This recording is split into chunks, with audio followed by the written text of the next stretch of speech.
ထုံးမိုးကနေပြီးတော့လာအပ်တဲ့စက်ကလေးပေါ့နော်ဒါလေးကလာတော့ပြောမှဆိုတော့မီးပါဝါပြောက်လိုက်ဖြစ်နေတာပေါ့နော်ဒီဂျစ်တယ်လေးကတိတ်မငြိမ်ဘူးပေါ့နော်အခုတော့ငြိမ်သွားပြီနော်တိုဘိုးအစ်တယ်လေးလောက်ပြီးသွားပြီပန်ကားလေးလည်းမကောင်းလို့ပန်ကားလေးလဲပြီးသွားပြီနော်ဒါပေမဲ့ကျွန်တော် rain ဆော်တော့ပြောမှဆိုတော့ rain ညောင်းစော်နေနဲ့ပြောမှဆိုတော့ rain ညောင်းတစ်ဝက်လောက်မှာအီပြီးတော့ပြောမှဆိုတော့ဟိုမှာနည်းနည်းလေးပဲထွက်တော့တယ်ပြောမှဆိုတော့နော်အဲ့ဒီပစ်ချက်လေးပေါ့နော်အခုတော့ထပ်ပြီးတော့ပြင်ထားတယ်အဲ့ဒီပစ်ချက်လေးပေါ့နော်ပြန်စမ်းမီးထိုးမယ်နော်ကျွန်တော်ပြန်ဆမ်းမယ်လားခုနပထမကျွန်တော် rain ညောင်းတစ်ချောင်းတော့ကျွန်တော်ဆွဲပြီးသွားပြီနော်သူရဲ့ငကိုပြချက်က rain ညောင်းတစ်ချောင်းလုံးဆွဲလို့မရဘူးနော်နည်းနည်းပဲဆွဲလို့ရတယ်ဆွဲရင်းနဲ့ပြောမှဆိုတော့ပြန်ပြောက်သွားတာနော်အမီကနည်းနည်းတင်မကြီးလေး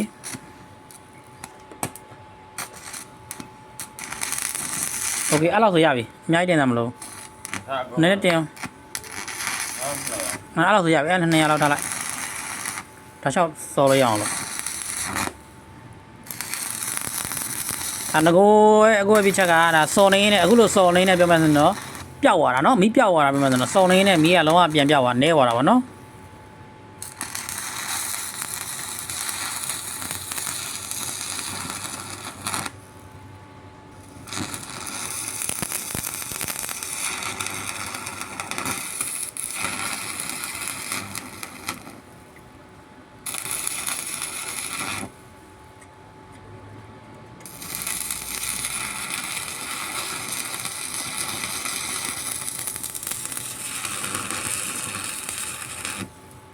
โอเคပါနော်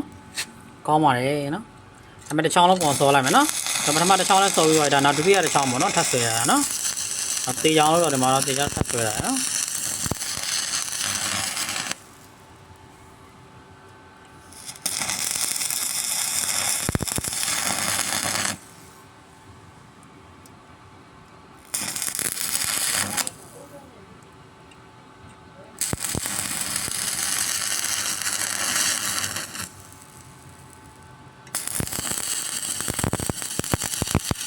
โอเคပါတယ်နော်โอเคပါတယ်ရရနော်အတင်းချအကုန်ရတယ်โอเค